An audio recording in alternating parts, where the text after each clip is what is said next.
ফের হাজিরা হুমায়ুন কবিরের। শক্তিপুর থানায় হাজিরা হুমায়ুন কবিরের। বিতর্কিত মন্তব্যের জেরে এই হুমায়ুনের বিরুদ্ধে মামলা। দ্বিতীয় নোটিশে আজ শক্তিপুর থানায় হাজির প্রণব রয়েছে। আরো ডিটেল জানবো। প্রণব, দেখো, এই মুহূর্তে কিন্তু হুমায়ুন কবির শক্তিপুর থানায় রয়েছেন। প্রায় 2 ঘন্টা হয়ে গেল তাকে জেরা করা হচ্ছে।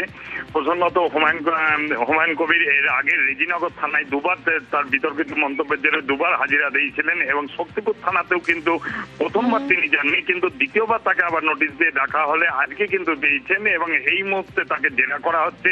এবং বেলডাঙ্গার যিনি এসডিপিও তিনিই রয়েছেন এবং অন্যান্য আধিকারিকরা রয়েছেন। তাকে কিন্তু ঘন্টা 2 হয়ে গেল, তাকে কিন্তু জেরা পর্ব চলছে। ওকে, নজর থাকো।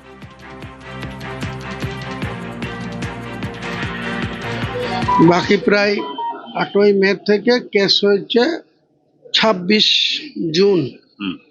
বাকি কি নাকে তেল দিয়ে ঘুমাচ্ছিল শক্তিপুর থানার পুলিশ, যা খুশি তাই করছে।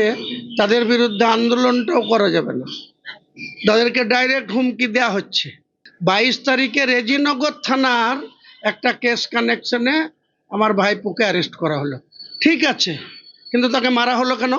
তাকে কাস্টডিতে, শক্তিপুর কাস্টডিতে তাকে পিটানো হলো কেন? তিনি ওসি বলে তিনি নিয়ম ভাঙবেন, তিনি গুন্ডার মতো আচরণ করবেন, আর তাকে কিছু বলা যাবে না।